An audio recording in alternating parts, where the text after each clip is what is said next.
কেমন আছো? আগের ব্লগে তো তোমরা দেখেছিলে যে পুজোর বাজার করতে গিয়েছিলাম। আজকে হলো গিয়ে সেই বাড়ির পুজো। তো চলো ভিডিওটা একদম সকাল থেকে স্টার্ট করা যাক। জানো তো আগের দিন যে বাজার থেকে সেই কড়াইটা এনেছিলাম ওটা একটু ডিফেক্ট বেরিয়েছে। আমরা দেখে এনেছি, বাট বাড়িতে এসে প্লাস্টিকটা খোলার পর তারপর দেখতে পেরেছি। তো সেই কড়াইটাকে এক্সচেঞ্জ করে একটা নতুন কড়াই নিয়ে এসেছি। আগেরটা থেকে এখনটা একটু বড়। তো তারপর আসার সময় এদিকে মিষ্টি সন্দেশ নিয়ে আসলাম ঠাকুরের জন্য। তো এই যে দেখো কড়াইটা আগেরটার থেকে একটু বড় আছে কড়াইটা। আর জানো তো পুজোর দিন এতটাই ব্যস্ত ছিলাম, মানে ভালোভাবে ভিডিও করতে পারিনি। যতটুকু ভিডিও করেছি, বোনেরা যতটুকু করেছে অতটুকু দিয়ে তোমাদের সাথে শেয়ার করছি আজকে সেই ব্লগটা।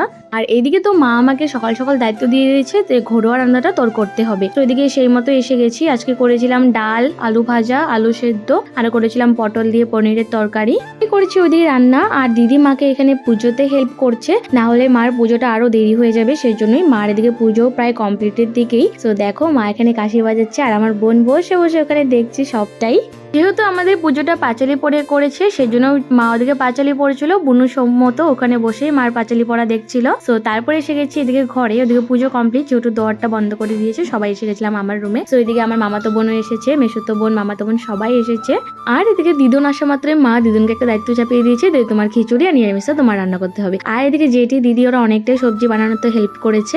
আর এদিকে আমরা এসে দেখি পুজো পুরো কমপ্লিট হয়ে গেছে। দেখো এখানে প্রসাদ সবটাই সাজিয়ে দিয়েছে। আর এদিকে দিদুন কি করছে, মার কথার মতো সম্পূর্ণ কাজগুলো করে দিচ্ছে। আমি একটু এসে একটু নাড়াচাড়া করলাম। তো এদিকে এখন প্রথমে করে নেবে নিরামিষ তরকারিটা, তারপরে করবে খিচুড়ি। আর জানো তো আমার দিদুন খুব ভালো রান্না করতে পারে। আমাদের যখন গৃহপ্রবেশ হয়েছিল তখনও দিদুন খিচুড়ি করেছিল, বাট আমাদের এখানে খিচুড়ি করাতে দিদুনের হাতে খিচুড়ি কেউ ফেলাতে পারে না।